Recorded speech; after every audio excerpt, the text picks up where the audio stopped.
Welcome ladies and gents, it is time for the weekly recap for the ECS Season 4 for Europe and North America. I'm here with James, I'm Dan of course, and I think we could start with a discussion of Heroic, a team that had just qualified, winning a best of 3 no less, against SK for the E-League playoffs, and then now they're struggling in ECS, they're 1-5. Yeah, they are 1-5, and it was online where they were having the really good results before they went to LAN. Maybe they're spoiled by LAN now, going back to online and having a difficult time. We've seen that they are capable of a lot more than that. They're struggling at the moment. That's 1/3 of their matches out of the way. That's a lot of matches to only have one of them. But there's still time to recover as the league progresses. Yeah, it's definitely going to be fun to watch them progress as time goes on. But of course, FaZe were one of the teams actually, I think the first team that they actually played 2 maps against, completely crushed them. And you can kind of forgive them for losing to FaZe. FaZe are sort of setting themselves up to maybe be like this season's powerhouse, I think. Yeah, I think in some ways the way SK dominated their North American League previously, we might see similar from FaZe, but they've got tougher tests to come, so we'll see how it progresses there as well. I have to say, I think one of the surprises for me actually, moving away from FaZe, of all the teams that I expect great things from, I don't often think about Envious, but we actually saw and were surprised by a lot of awesome work that they've clearly been putting into the game, and they look like they could be real contenders this season. Quite surprisingly, they're doing quite well on the leaderboard right now. Yeah, I think people may have written that team off after having a long period of stagnancy, but they are quite clearly working hard. We've seen that on maps such as Nuke. It's very evident their CT sides, what they're trying to do. They do have strong executes where they've been practicing, so they may surprise us this season. They're currently top of the leaderboard. It's still early days, but maybe they'll stay there. And another team I think which to me has been surprising in some respects is Godsend. Obviously Godsend, they've got Freddie B in there now from Epsilon.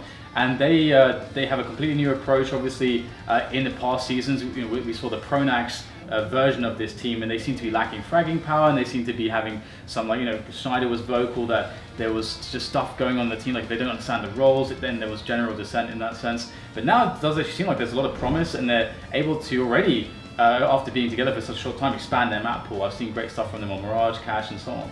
Yeah, and Twist has been turning up as well. After refusing to join NIP a number of times, kind of fell off the radar and wasn't having a great time, but they seem to be in a happier place overall. It's still too early to see what their identity is, but it seems to be a new one, and it's a positive one as well.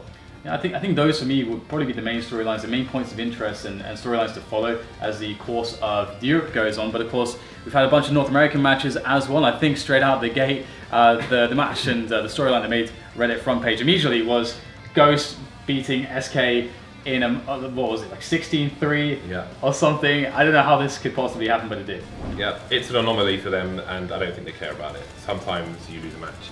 Best place to lose a match is the beginning of a league, best of 1, just get out of the way, who cares, move on. But good for Ghost. Yeah. They get off with a W, so that's more than could be expected of them versus such strong opposition, so that's a great boost for them moving forward. I worry for them because I feel like North America could be quite tight this season. And I don't think like any of the other top teams might actually drop a map versus Ghost, so we'll have to see in the future if this will come and bite them in the backside. But speaking of having your backside bitten or just anything that feels uncomfortable, James. Okay. Right now, Immortals are in a very uncomfortable place. They probably have no idea what the hell's going on. We have 3 players, jumping in there. We had their coach playing today, Zach. He did a good job, but they played against SK. They could only do so much. Yeah. I don't know how much they're a team at the moment as opposed to 4 players plus coach. They need time. They need time. If you're having a match against them early, then there are matches to be won, to be stolen there. But Immortals are a group of players who will hopefully develop into a team over time because they had most of their roster leave. So, and I think that's a good way to segue into Optic. They are still trying to find their feet as a team. I think it's quite clear that they have a huge amount of skill and experience, obviously, and having Freiburg in the in-game leadership role is really interesting. But they definitely have a long way to go, I think, but it's very hard to predict where they'll end up right now. They are still finding their feet. I think they're 2 for 2 at the moment. They had some close matches with Cloud9, which they ultimately lost, but they've got some wins under their belt as well. They've got potential. Not everyone performed well in some of the matches so far, but again, that's another keen team to watch and see how they develop as the league progresses. All right, well, I think that about does it for our weekly recap here of ECS Season 4. We'll see you for the next one.